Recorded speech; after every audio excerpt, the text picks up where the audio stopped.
Hey, hey, hey, bienvenidos a Perípatos, el podcast de inspiración griega que está obsesionado con los Estados Unidos.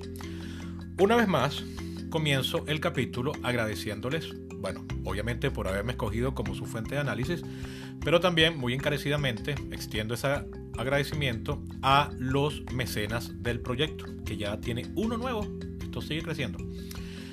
Arranco contándoles que para esta semana decidí incorporar una nueva fuente de encuestas para que los análisis sean más robustos y, sobre todo, más ecuánimes.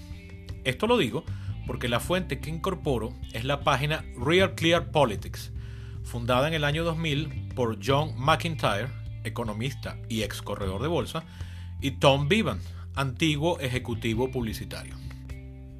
Real Clear Politics, nombre que en castellano podríamos traducir como política clara y sin rodeos.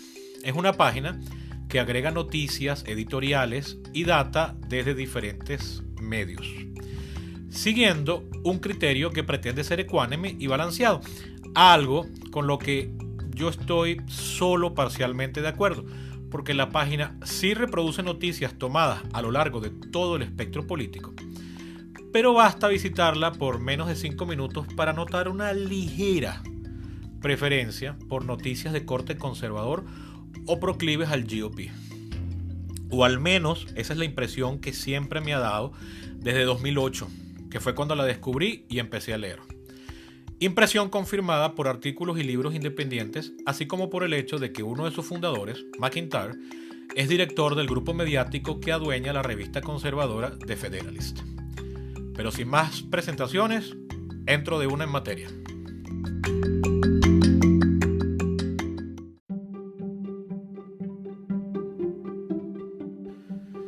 Números y encuestas.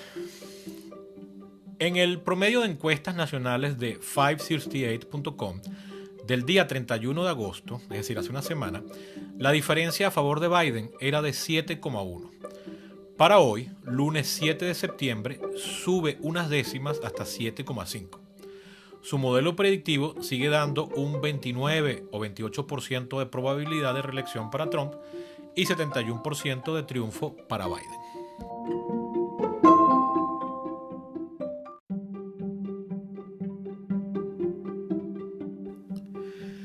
Siguiendo a electoralvote.com, de acuerdo a su mapa predictivo, para hoy lunes 7 de septiembre, Biden adelanta a Trump 350 electores contra 188.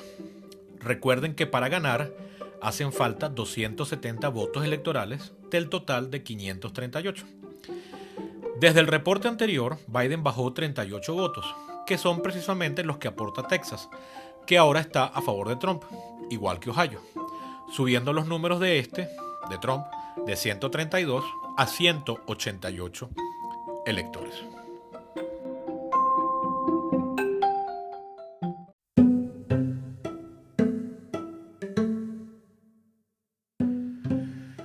Como adelanté en la introducción, esta semana incorporo la predicción de realclearpolitics.com, página de centro derecha que procesa data mediante los métodos de las dos páginas utilizadas hasta ahora, es decir, promedio nacional de encuestas y mapa electoral. Empezando por dicho mapa, que es algo raro, Biden acumula 212 votos electorales contra 115 para Trump. Lo raro a lo que me refería es que en esta página no asignan a ningún candidato la bicoca de 211 electores, pertenecientes a una gran masa de estados clasificados como toss-ups, es decir, estados donde cualquier cosa puede pasar. Asumo que los editores, quizás haciendo honor a su filosofía, pero exagerando un poco la nota, prefieren ser conservadores con los pronósticos, no asignando a nadie nada que esté dentro del margen de error. Por otro lado, en su promedio nacional de encuestas para hoy, Biden acumula 49,9% contra 42,8% a favor de Trump. Es decir, una diferencia de 7,1% a favor de Biden. Dicho promedio es hecho con 11 encuestas diferentes de agencias donde absolutamente todas dan ganador a Biden. Agencias reconocidas, debí agregar ahí, ¿no? La que más da ganador a Biden le da con 10 puntos de ventaja. Y la que le da menos le da solo 2.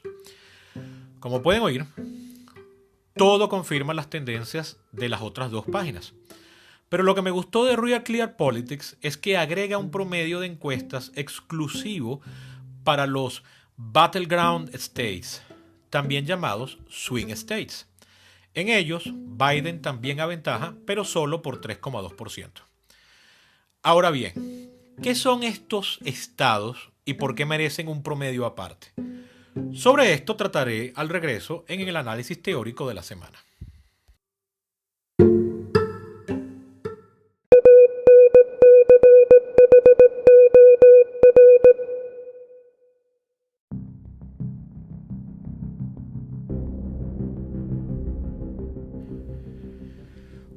Por Swing States, que traduce como estados pendulares, y por Battleground States, que significa campos de batalla o estados peleados, se pueden entender dos cosas íntimamente relacionadas, cuya relevancia es casi exclusiva de los Estados Unidos debido a esa particularidad que es el colegio electoral. Pero vamos por partes. El término estado pendular puede referirse a un estado que, de una elección presidencial a la otra, es decir, en un periodo de solo 4 años, cambió su preferencia drásticamente entre un partido y otro. Por ejemplo, durante todo el siglo XX, el papá de los estados pendulares fue Missouri, porque en todas las elecciones, con la excepción de una sola, la de 1956, fue ganado por el mismo candidato que terminó ganando la presidencia. Es decir, que pese a ser un estado de la antigua Confederación, es decir, un estado de esos sureños que votaban en bloque por el Partido Demócrata desde la Reconstrucción, aun cuando perdiesen a nivel nacional, Missouri votó por el candidato republicano en las elecciones de 1904 y 1908, para luego votar demócrata en 1912 y 1916, y otra vez republicano entre 1920 y 28, pero otra vez demócrata entre 1932 y 48, y así hasta el año 2004, donde ahí sí ya ha votado sólidamente republicano. Con la única excepción nombrada, votó así todo el siglo. Tanto varió a favor del ganador que se ganó el mote de Bellwether State, expresión traducible como estado predictor, ya que quien ganaba Missouri ganaba el país.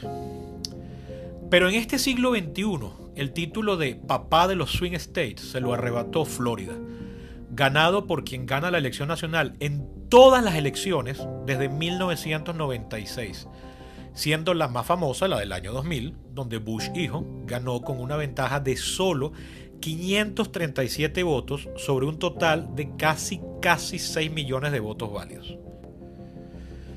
Ahora, esos fenómenos particulares de Missouri y de Florida podrían ser casualidades, ¿no?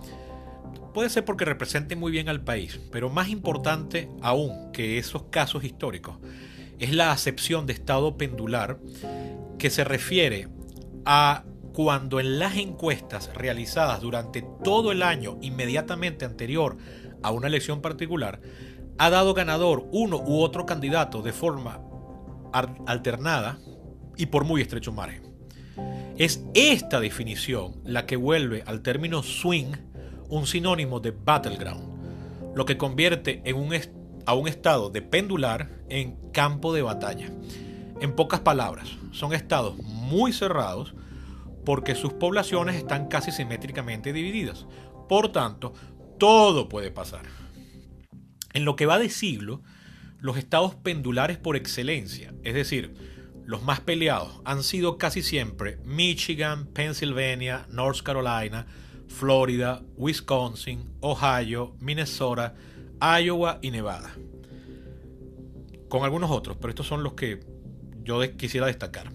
En este siglo pareciera que se les están sumando Arizona, Georgia y Texas, estados que por décadas habían sido safe states, es decir, estados seguros de quien quiera que fuese el candidato republicano.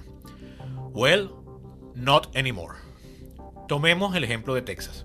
que como dije había sido sólidamente rojo desde 1980, incluso cuando el candidato demócrata era sureño, como en 1992 y 96. Pues bien, desde febrero de este 2020 han sido publicadas 23 encuestas, para Texas me refiero, ¿no?, donde Trump es ganador en 12 y Biden en las otras 9.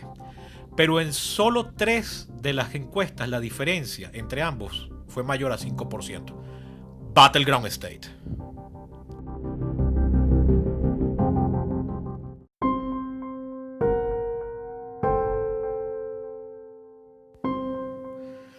Ahora bien, ¿por qué estos estados se vuelven, entre comillas, campos de batalla? El término es súper dramático y si vamos a ver, en todos los gobiernos representativos del mundo hay diferencias sustanciales entre sus respectivas entidades político-administrativas subnacionales, llámese estados, provincias, departamentos, como ustedes quieran. Por ejemplo, en Gran Bretaña, los Tories son una nulidad en Escocia, lo mismo que el Partido Popular en Cataluña. Mientras que en Venezuela, el chavismo muy pocas veces ha ganado los estados andinos. Pero eso no volvió en ningún caso. Volvió a las entidades campos de batalla. Pues bien, en los Estados Unidos sí. Y es por culpa de ese atavismo que trastoca a todo su sistema político, que no podía ser otro que el Electoral College, el colegio electoral. La Constitución, artículo 2, sección 1, cláusula 2, estipula que, y cito, cada estado debe asignar, de la forma en que cada legislatura prefiera, un número de electores iguales al número total de senadores y representantes al que cada estado tiene derecho en el Congreso. Bla, bla, bla. Fin de la cita. De todo ese fraseado, la parte relevante es la que dice, de la forma en que cada legislatura prefiera. 237 años después de redactada, esa cláusula ha permitido que 48 de los 50 estados más el Distrito de Columbia prefieran un mismo método, otorgarle todos sus electores al candidato que gane la entidad, así sea por un único voto popular, como ocurrió en Florida aquel fatídico año 2000, que Bush lo ganó por solo 537, mencioné arriba. Por cierto, si quieren saber, en los otros 2 estados, que son Maine y Nebraska, algunos electores se otorgan a quienes ganen distritos congresales específicos, con independencia de quién gane el estado. Algo que solo pasó en el 2º distrito de Nebraska en el año 2008, ganado por Obama, pese a que al resto del estado lo ganó McCain.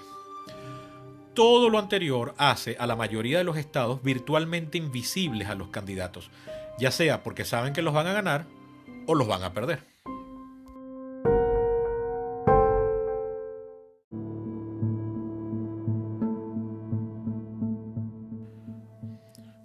Fíjense, prueba de ello sucedió en 2004, aquella elección que fue Bush hijo contra Kerry.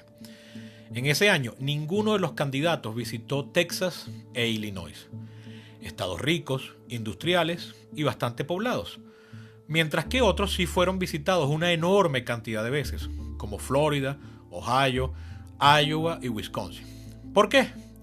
Porque Kerry sabía que iba a perder Texas y a ganar Illinois, mientras que Bush sabía lo exactamente contrario, que ganaría Texas y perdería Illinois. Al mismo tiempo, California solo fue visitada 2 veces, quizás una por cada candidato, mientras que New York solo fue visitada una única vez. Y en ambos, a lo que muy seguramente fueron es a recaudar dinero, concentrándose en los millonarios de Hollywood, Silicon Valley y Wall Street. Por otro lado, en ese mismo año 2004, ninguna de las candidaturas invirtió un solo centavo para pautar publicidad en esos 2 estados, California y New York, mientras que en el pequeño y políticamente insignificante estado de West Virginia fueron invertidos más de $2 millones en todos los medios posibles. Idéntica cantidad fue gastada en Missouri, mientras en Colorado gastaron $7 millones, $8 millones en New Mexico y 9 millones en Nevada y en Iowa. Y estos son los estados donde se gastó poco, ya que en Florida, Ohio y Pensilvania las cifras pasan de los $20 millones cada uno. Todo esto es debido como ya dije, a que los estados otorgan sus votos electorales bajo el esquema winner take all. El ganador se los lleva a todos. Y es por eso que tanto los habitantes como los intereses de solo un puñado de estados reciben atención extra especial, mientras que los de las vastas mayorías que pueblan los estados seguros no reciben casi ninguna. Este es el motivo, por cierto, por el cual, desde los años 60, una política de mano dura contra el régimen comunista cubano y contra toda la isla, para los efectos, ha sido común a todas las candidaturas presidenciales, fueran demócratas o republicanas, sobre todo desde los años 80, cuando la población cubana, a quienes mueve un único tema, alcanzó masa crítica. Fíjense, la prueba es que fue Clinton el que aprobó la ley Helms-Burton, que es la que hizo el bloqueo de forma legal. Hasta ese momento era un decreto presidencial que cualquier presidente podía quitar. Ojo, la clave del secreto cubano ha radicado en haberse concentrado casi exclusivamente en el extremo sur de la Florida, el papá de los swing states. Obviamente, eso no fue planificado, sino que deriva de una casualidad geográfica. Pero créanme que, aunque en Estados Unidos hay muchos cubanos, son el cuarto grupo hispano más grande, si estos estuvieran regados por el país, como lo están los mexicanos y los puertorriqueños, o si se concentraran en estados seguros, como California y Texas, o en los de poca relevancia, como Idaho y Hawái, otro gallo hubiese cantado desde hace mucho. Pero volviendo a lo general, en la última elección, la de 2016, el mayor voto a favor de Hillary Clinton fue en el Distrito de Columbia, 90%, mientras que donde Donald Trump obtuvo más votos fue en el tercer distrito de Nebraska, 74%. El colegio electoral produce que ese 4% que votó por Trump en la capital del país y ese 20% que votó por Clinton en Nebraska 3 hayan perdido su tiempo yendo a votar. Algo que, por otro lado, muestra su enorme y loable civismo, por cierto. Pero más importante aún, hace que sus intereses no tuvieran voz o impacto en las campañas. ¿Recuerdan el término Party Coalition del capítulo anterior? Bueno, si no existiera el voto en segundo grado, las campañas estarían obligadas a armar coaliciones electorales, que es lo que significa Party Coalition, mucho más omnicomprensivas y diversas, donde cada candidato ve conveniente esforzarse por sumar esos porcentajes, por más pequeños que fuesen, que se malgastan en cada estado no pendular, que son la mayoría. Por ahora, en cambio, desde siempre, ¿no? La estrategia sigue siendo apuntar a grupos selectos de estados claves. Por ejemplo, en un tuit del jueves 3 de septiembre, Nate Silver, que es el fundador y editor en jefe de 538, lo resumía bien cuando planteó 4 posibles planes para Biden. Plan A: mantener el Midwest, Wisconsin, Michigan, Minnesota y Pensilvania. Plan B: perder algunos de esos estados del medio oeste, pero ganar Florida. Plan C: perder algunos del medio oeste y perder Florida, pero ganar North Carolina y o Arizona. Plan D: ser barrido en el Midwest, pero ganar Florida, North Carolina y Arizona. Como oyen, por ningún lado menciona él Wyoming, Alaska, Alabama u Oklahoma, pese a que en esos estados hay efectivamente demócratas que se toman la molestia de ir a votar. Pero no los menciona porque no harán diferencia alguna en esos safe states, estados seguros, donde ninguna estrategia permitirá conquistar sus votos electorales. Nadie se esfuerza en conquistarlos o protegerlos, porque esa es otra. Como son seguros, Trump tampoco los está visitando ni los considera en sus promesas electorales. O lo mismo Biden para con los votantes de California y New York, o incluso su estado natal de Delaware. Bueno, natal no, su estado de origen, de sede.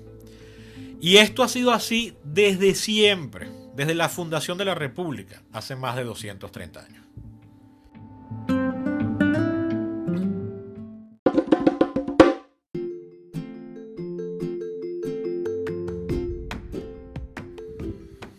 Hasta aquí el capítulo de hoy. Breve pero bueno, ¿verdad? Como siempre, no me despido sin hacer mención a una última noticia. Muchos han especulado si la violencia racial desatada en varias ciudades podría inclinar la balanza a favor de Trump, quien se está presentando como el candidato de la ley y el orden. Tema tradicionalmente clave en los suburbios residenciales donde viven las clases medio altas y altas, mayoritariamente blancas. Algo que yo mismo planteé como probable en el capítulo anterior. Pues bien, hasta el día de hoy, lunes 7 de septiembre, no parece ser el caso, como revela una revisión de varias encuestas compiladas por 568 y Electoral Vote. En términos generales, una pluralidad del electorado está a favor de las protestas, sobre todo las pacíficas. Y aun cuando esta segunda oleada ha recibido menos apoyo popular que las protestas de mayo, otro estudio de Ipsos con ABC News revela que lo que está ocurriendo es precisamente lo contrario. Una mayoría de 55% de los encuestados creen que Trump está agravando la situación con su retórica y solo 13% creen que la ha mejorado. Más curioso aún, entre la base republicana, 30% creen que su retórica ha mejorado las cosas, pero 26% creen que la ha empeorado. Es decir, que más de un cuarto de los republicanos desaprueba el mensaje trumpista de ley y orden. Un subgrupo, por cierto, dentro de la base republicana son los blancos que no tienen título universitario. Es decir, estaríamos hablando de clase media baja y baja. Bueno, en ese grupo hay molestia por el mensaje trumpista. Ahora sí, esto ha sido todo por hoy. Espero les haya resultado esclarecedor e interesante y, como siempre, no dejen de escribirme si tienen dudas, comentarios o críticas. Recuerden que pueden ser mecenas en Patreon, Anchor y PayPal. Hasta la próxima.